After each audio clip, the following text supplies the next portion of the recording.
Hoy vamos a hablar del pánico. El VIX, el índice del miedo, que mide qué tan cerca estamos todos de lanzarnos por la ventana metafóricamente hablando, decidió subir un 118% desde nuestro último encuentro en inicios de febrero. Y si bien tuvo sus correcciones, ese punto máximo no es un dato menor. Mientras tanto, el petróleo hizo su propia performance dramática y subió un 82% en su punto máximo hace unos días atrás. Y siendo honesta, si sos una persona sensible, y spoiler alert, yo lo soy, la tragedia bélica que alimenta esta volatilidad también es una interferencia directa en nuestro tejido psíquico.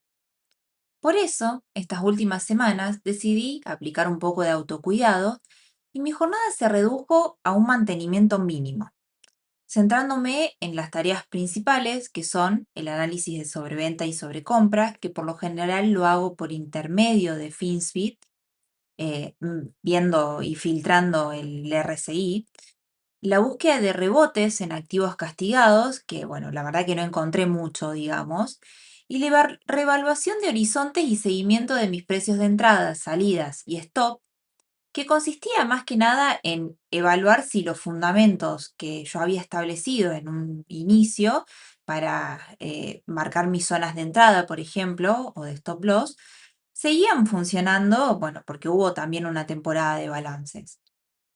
El resultado, prácticamente no hice nada, al menos con respecto a lo que fue mi jornada de operadora y analista bursátil. Así que me senté a observar cómo empresas con buenos fundamentos bajaban a precios que, según mi percepción o mi análisis, harían que Benjamin Graham diga que Mr. Market no solamente está deprimido, sino que está en un estado de pesimismo impresionante. Ante este escenario de baja probabilidad estadística de operar con éxito y con soltura, decidí que lo más eficiente y saludable era concentrar mis energías en otras tareas de aprendizaje, lecturas pendientes, etc. Bienvenidos y bienvenidas a este podcast.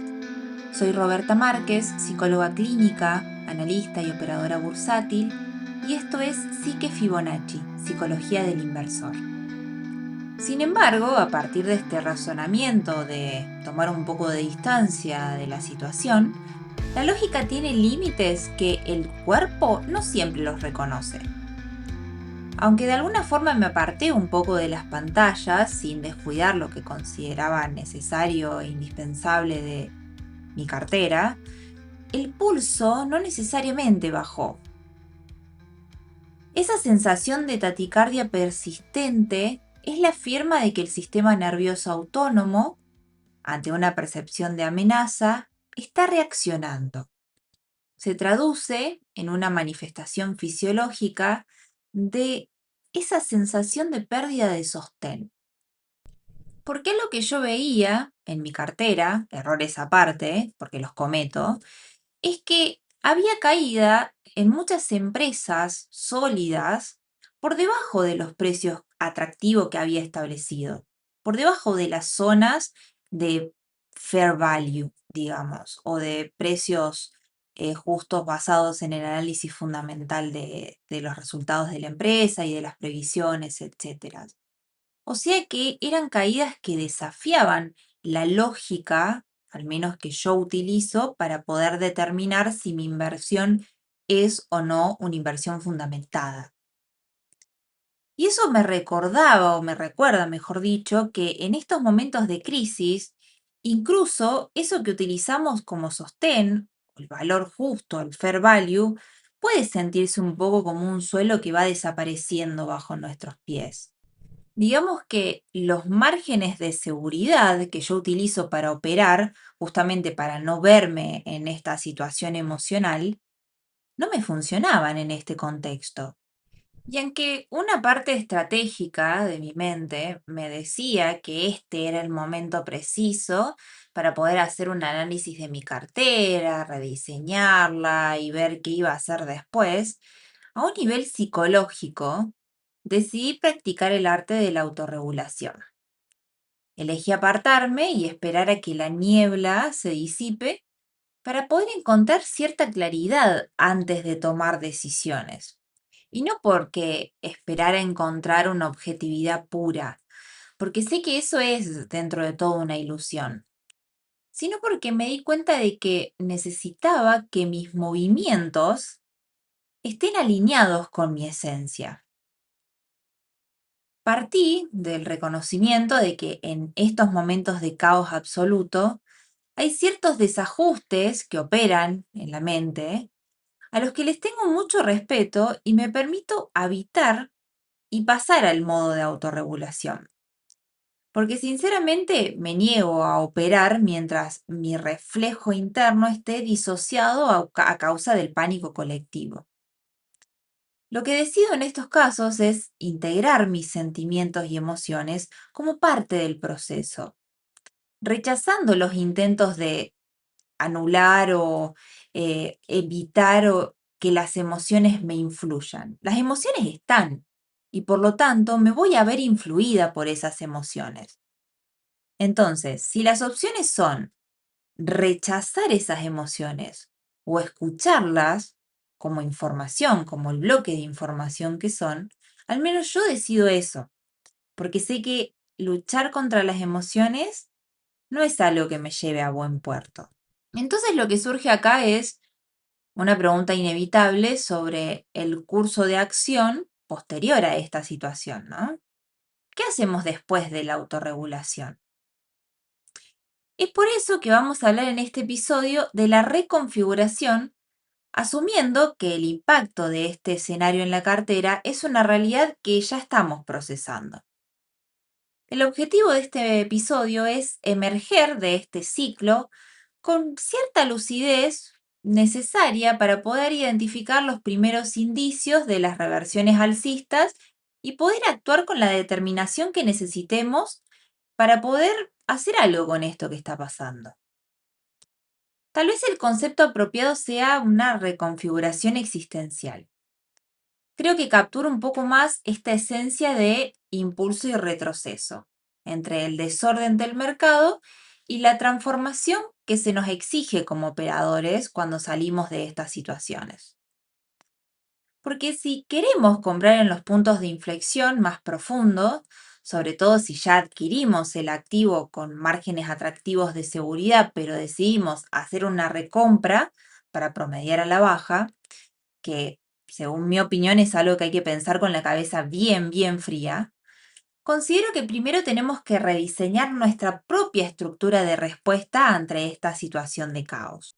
Ya de por sí, desde inicio de este año, la estabilidad no estuvo muy presente a nivel de las acciones y a nivel del mercado en general. Hubo cierto ajuste en el orden global, una reconfiguración. Los mercados hoy están procesando varios cambios de gran escala.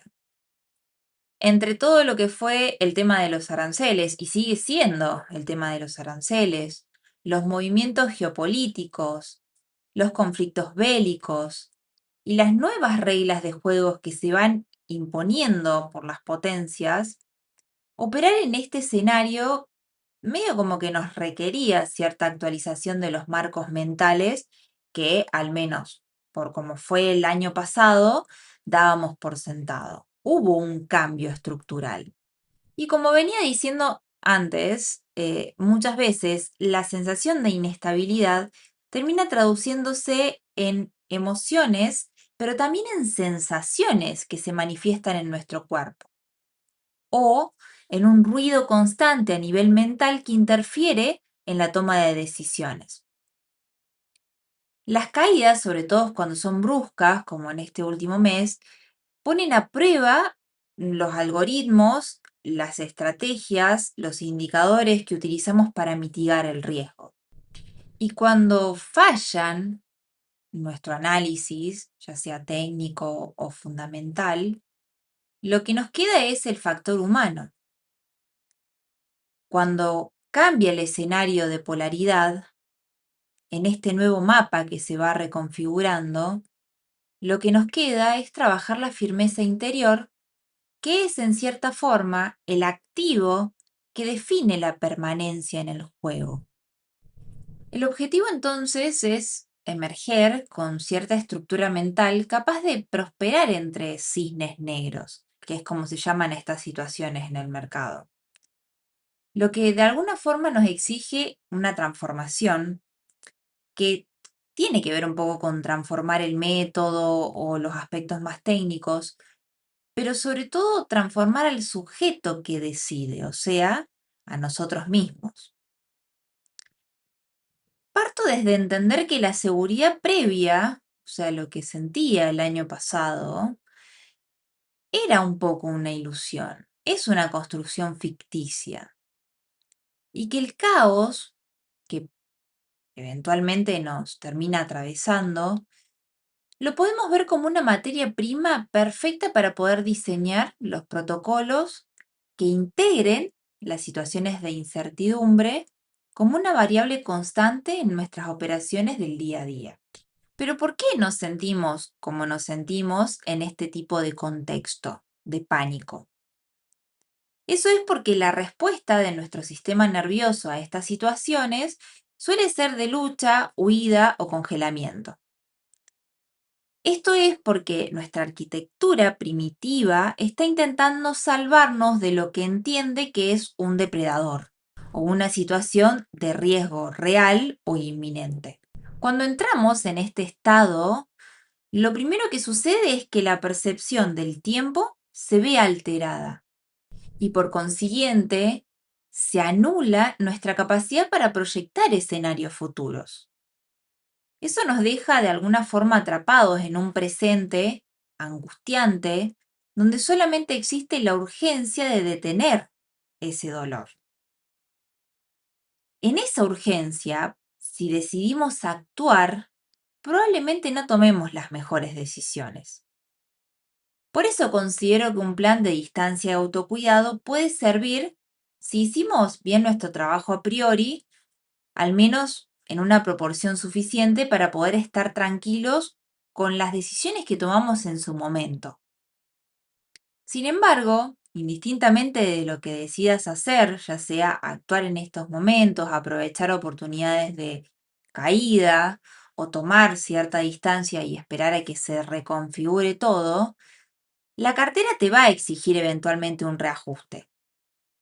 Lo que es también importante es cómo cicatrizamos esta situación y qué hacemos con ese dolor que se instala en nuestro cuerpo para poder, cuando sea el momento propicio, tomar las decisiones y accionar de acuerdo a lo que consideremos óptimo.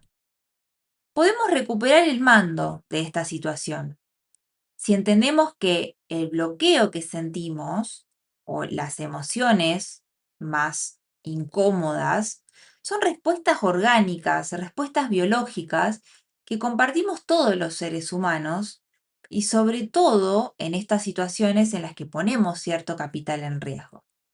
Entonces esa respuesta química ya está.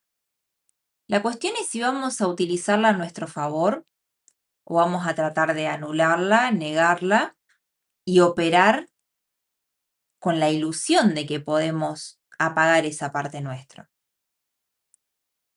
Es por eso que la higiene operativa nos sirve para poder crear ciertos interruptores de seguridad en nuestra forma de operar. Es decir, reglas concretas que se activen cuando este contexto se vuelva demasiado riesgoso o cuando nuestras emociones empiezan a determinar la dirección y la acción que vamos a tomar. Estas herramientas de higiene operativa pueden ser, por ejemplo, pausas obligatorias, alejarnos del escritorio por un tiempo determinado, cerrar nuestras operaciones cuando la volatilidad está superando ciertos umbrales. Depende de la estrategia que cada uno tenga. Pero el cambio no es solamente en nuestro comportamiento o en nuestro expertise técnico, sino que el cambio que tiene que operarse es un poco ético y es un poco de identidad, porque se siente y parece una paradoja tratar de integrar la volatilidad y la incertidumbre como algo inherente a lo que estamos haciendo. De este expertise técnico, por ahí, esta herramienta más psicológica que podemos llegar a alimentar, ya hablé anteriormente en varios episodios bajo el nombre de autoeficacia, que es un concepto desarrollado por Albert Bandura que lo define como la creencia que nosotros sostenemos a lo largo del tiempo en nuestra capacidad para poder actuar y producir resultados. No es la capacidad de que los resultados sean favorables, sino es la fuerza necesaria para poder hacer, para poder actuar, tomar acción imperfecta. Sin esa autoeficacia, nos resultaría imposible tomar decisiones bajo incertidumbre.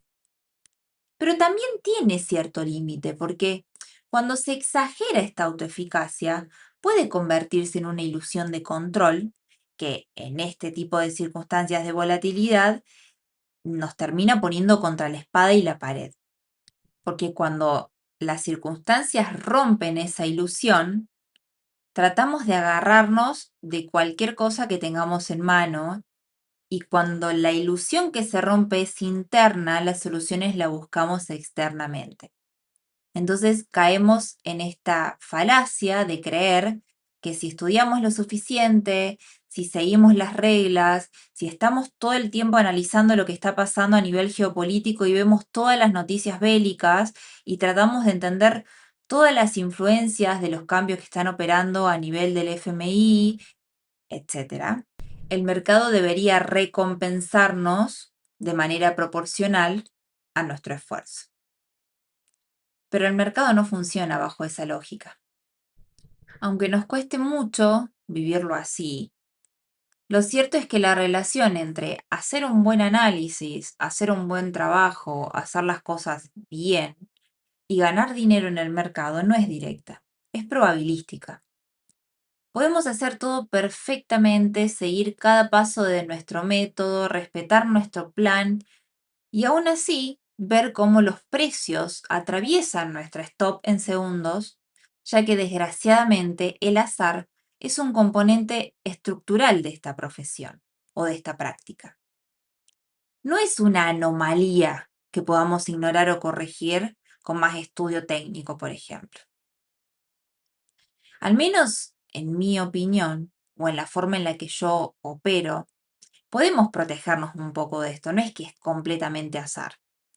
Un poco nos podemos proteger de esto y, por ejemplo, mi técnica o mi estilo es operar más con un margen de seguridad al estilo, digamos, Warren Buffett, apoyándome en la lógica de tratar siempre de invertir en la empresa basándome en el valor que leo en sus números y en sus balances. Sin embargo, incluso si tengo éxito en determinar por balances el valor de una empresa, mi cartera se va a ver susceptible a cambios que haya en el mercado, a la volatilidad y a los propios errores que yo pueda cometer. Entonces, palabras aparte, porque el proceso de trabajar en aceptar la fragilidad y la vulnerabilidad no es algo que se pueda adquirir mediante el aprendizaje, sino que es un trabajito de hormiga y un trabajito constante, pero pensar en la necesidad de aceptar esos momentos en los que nos sentimos vulnerables y frágiles nos permite reconstruir nuestro método operativo usando el coraje existencial, que es la capacidad de construir algo nuevo, un orden, a partir de la desintegración o el nigredo alquímico. Es lo que de alguna forma nos va a llevar a transformar la situación de, por ejemplo, en este caso, la pérdida de certezas, en material que de alguna forma nos permita darle un nuevo sentido a la forma en la que operamos. En gestión de capital esto se traduce en diseñar estrategias que asuman el error y la volatilidad como costos de operaciones que son inevitables.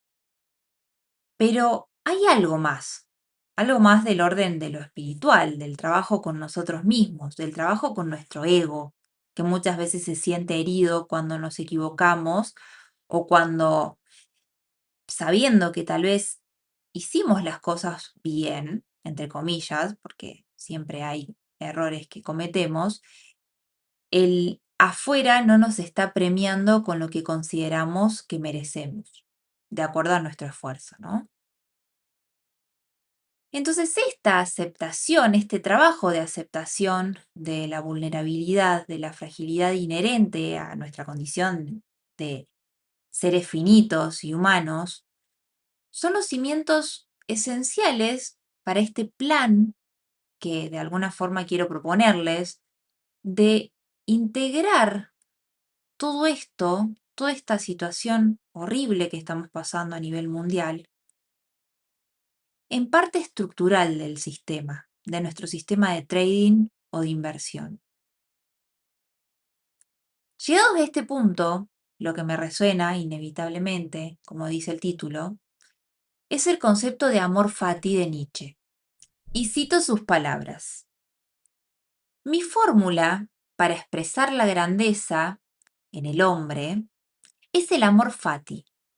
No querer que nada sea distinto de lo que es, ni para adelante, ni para atrás, ni en toda la eternidad. No solo soportar lo necesario, y menos aún disimularlo, todo idealismo es mendacidad frente a lo necesario, que no significa otra cosa que amor al destino. El individuo, capaz de superarse a sí mismo, soporta lo necesario y fundamentalmente lo ama. Amar el destino constituye la aceptación activa de que el caos, la caída y la pérdida son fuerzas constitutivas de la vida. Los estoicos hablaban de esto de la siguiente forma, en palabras de Epicteto, y cito: lo único que depende de nosotros es en efecto nuestra intención moral, el sentido que le damos a los acontecimientos. Lo que no depende de nosotros corresponde al eslabonamiento necesario de las causas y los efectos, es decir, al destino. Y por destino me refiero al curso de la naturaleza y a las acciones de los demás hombres. Son entonces indiferentes la vida y la muerte, y esto no depende de nosotros, y debe, en principio, sernos indiferentes, es decir, no debemos introducir a ello diferencias, sino aceptar lo que sucede como deseado por el destino. No procures que lo que suceda, no procures que lo que pase lo haga como lo quieres, sino que más bien ama que lo que pase lo haga como lo hace y será feliz. Y Nietzsche decía, quiero aprender cada día a considerar como bello lo que de necesario tienen las cosas. Así seré de los que las hacen bellas. Amor fati sea este en adelante mi amor. No quiero hacer la guerra a la fealdad. No quiero acusar ni siquiera a los acusadores. Que mi única negación sea apartar la mirada. Y en todo, y en lo más grande, yo solo quiero llegar a ser algún día un afirmador. Mi fórmula, dice Nietzsche, para expresar la grandeza en el hombre es el amor fati, el amor al destino. El no querer que nada sea distinto, ni en el pasado, ni en el futuro, ni por toda la eternidad. No solo soportar lo necesario, sino amarlo. Y si bien no quiero profundizar mucho en esto, que el tema del eterno retorno ya lo hablé en otros episodios y esto lo voy a seguir hablando porque Nietzsche me encanta, así que lo retomaremos en un futuro, no se está refiriendo a la resignación, sino a algo más que se construye a partir de una mirada existencialista de las cosas. En otras palabras, el poder que tenemos como individuos de determinar cuál va a ser nuestra realidad, porque lo que nosotros pensamos de las cosas es una elección. Y eventualmente ese pensamiento es el que moldea la realidad. Y salgamos de la filosofía. En el trading, lo que esto significa es No ver el mercado bajista como un enemigo que tengamos que combatir o incluso como una injusticia personal, sino verlo como una condición necesaria para que nuestra estrategia y también nuestro trabajo de templanza tengan sentido. Nietzsche nos desafía, con este amor fati, a decirle sí a la existencia, incluso en nuestros aspectos y en los aspectos más crueles, como estas situaciones bélicas que están sucediendo el día de hoy. Porque es en esta tensión de los opuestos en donde forjamos nuestro carácter. Y el carácter es indispensable, necesario, para poder llegar a cierto nivel de aceptación radical, que es un estado en el que el miedo o la situación de incertidumbre pierde un poco el propósito biológico de alerta y nos permite operar desde el coraje existencial del que hablaba anteriormente. Y esto se logra dejando de pelear, o sea, tratando de tomar una postura de calma, tranquilidad y aceptación, justamente, entendiendo la naturaleza entrópica del mercado. Y que de alguna forma esa naturaleza entrópica es la que nos lleva a estar ahí, ¿no? Si eliminamos el riesgo, eliminamos también la posibilidad de recompensa. Y si eliminamos el caos, eliminamos también la oportunidad de maestría. Como decía Rollo Mail, el coraje reside en la capacidad de seguir adelante a pesar de la desesperación.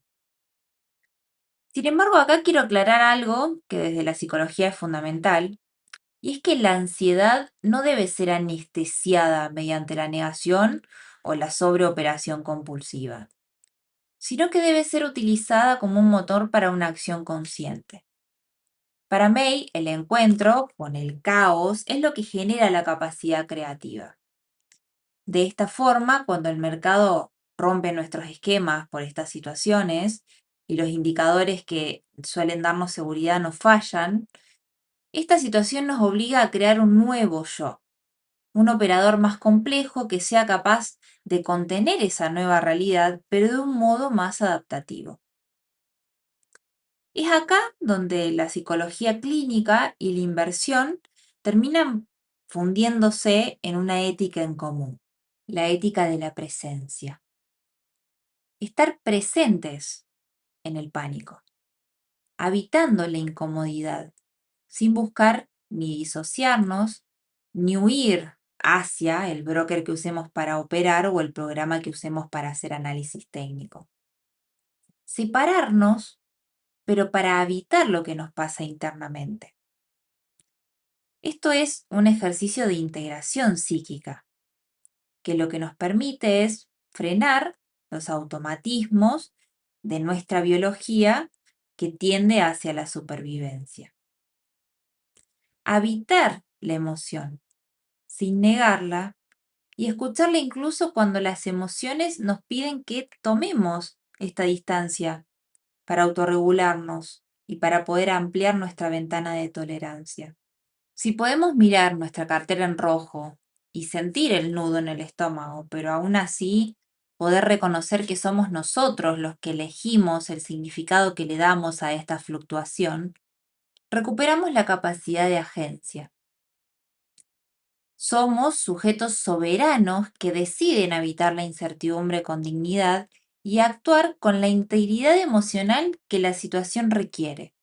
Para que este cambio ocurra, lo que tenemos que hacer es dejar de culpar a las fuerzas externas y asumir la responsabilidad de nuestra propia posición en el mundo. Es como ese dicho que suele escucharse de que el mercado es una carrera de resistencia. Coincido. En mi opinión, la rentabilidad que nos permite seguir en este juego reside en la capacidad de sostener el juicio claro mientras el entorno se desarticula en algún grito colectivo. Y muchas veces sostener ese juicio implica tomar distancia.